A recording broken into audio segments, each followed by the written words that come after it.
Hello friends, সোমকুক মঞ্চতে আপনাদের সবাইকে অনেক অনেক স্বাগত। আজ আমার রেসিপিতে থাকছে লাউয়ের খোসা ভাজা। নিরামিষভাবে এই লাউয়ের খোসাটা আমি ভেজেছি, যেটা খেতে হয় দুর্দান্ত।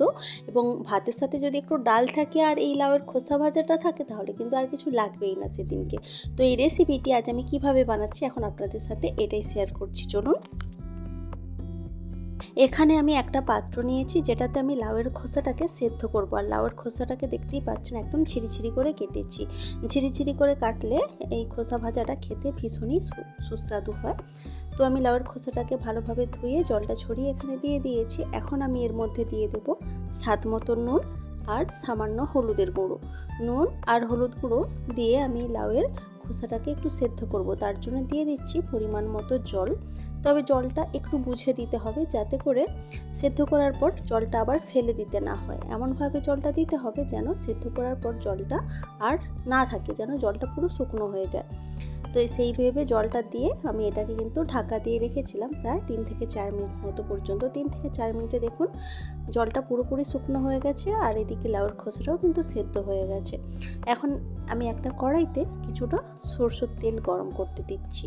তেলটা ভালোভাবে গরম হয়ে যাওয়ার পর তেলের মধ্যে আমি বেশ কয়েকটা বিউলি ডালের বড়ি ভেজে নেব। বেশ লালচে লালচে করে ডালের বড়িগুলোকে আমি ভেজে নেব, এতে করে খেতে ভীষণই সুস্বাদু হবে। তো বড়ির মধ্যে দেখুন কালার ধরা শুরু হয়ে গেছে। এইভাবেই অনবরত নেড়ে চেড়ে আমি বড়িগুলোকে ভেজে তেল থেকে বড়িগুলোকে তুলে রাখছি। এখন এই যে তেলটা রয়ে গেছে এই তেলের মধ্যে আমি দিয়ে দেব কিছুটা শুকনো লঙ্কা আর কিছুটা কালো জিরে। ফোড়ন হিসেবে এটা দিচ্ছি। কালো জিরের ফোড়নটাতে ভীষণই সুন্দর একটা গন্ধ বের হয়, তাতে করে এই লাউয়ের খোসা ভাজাটা খেতে সুস্বাদু হয় ভীষণভাবে। তো ফোড়নটা ভালোভাবে ফুটে ওঠার পর এখানে আমি লাউয়ের খোসা যেটা সেদ্ধ করে রেখেছিলাম নুন আর হলুদ দিয়ে, সেই খোসাটাকেই কিন্তু দিয়ে দিলাম। এখন ভালোভাবে নেড়ে চেড়ে কিছুক্ষণ ভেজে নিচ্ছি। উল্টে পাল্টে বেশ কিছুক্ষণ ধরে এইভাবেই ভেজে নিতে হবে। তো কিছুক্ষণ ভেজে নেওয়ার পর এখানে আমি দিয়ে দেব সামান্য পরিমাণ চিনি। অল্প একটু চিনি দিলে খেতে এর টেস্টটা আরও অনেকটা বেড়ে যায়, তো চিনিটা কিন্তু দিতে লাগে। তো চিনিটা দিয়ে ভালোভাবে সব কিছু একসাথে মিশিয়ে দিচ্ছি এবং ভালোভাবে সব কিছু ভেজে নিচ্ছি। এরপর আমি এখানে দিয়ে দেব যে বিউলি ডালের বড়িগুলোকে ভেজে রেখেছিলাম শুরুতেই, সেই বড়িগুলোকে ভেঙে নিয়েছি, ভেঙে এর মধ্যে আমি দিয়ে দিলাম। এখন সব কিছু একসাথে খুব ভালোভাবে মিশিয়ে নিচ্ছি, তার সাথে এইভাবেই নেড়ে চেড়ে কিন্তু লাউয়ের খোসাটাকে ভেজেও নিচ্ছি।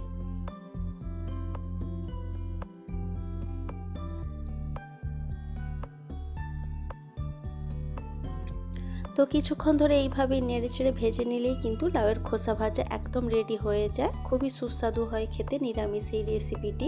লাউয়ের খোসা তো আমরা সাধারণত ফেলেই দিই, কিন্তু না ফেলে যদি এইরকমভাবে যদি আপনারা এইটা ভাজা করে নেন তাহলে কিন্তু খেতে যেমন সুস্বাদু হয়, এটা কিন্তু স্বাস্থ্যের পক্ষেও ভীষণই ভালো হয়। তো রেসিপিটি আপনাদের কেমন লেগেছে সেটা কিন্তু অবশ্যই কমেন্ট করে জানাবেন। ভালো লাগলে লাইক কমেন্ট শেয়ার করবেন এবং প্লিজ আমার চ্যানেলটি সাবস্ক্রাইব করে আমার পাশে থাকবেন। তো আজকের ভিডিওটা এ পর্যন্তই থাক। দেখা হচ্ছে অন্য কোনো দিন অন্য কোনো ভিডিওতে অন্য কোনো রেসিপির সাথে। তো আজকের মতো টাটা, বাই বাই।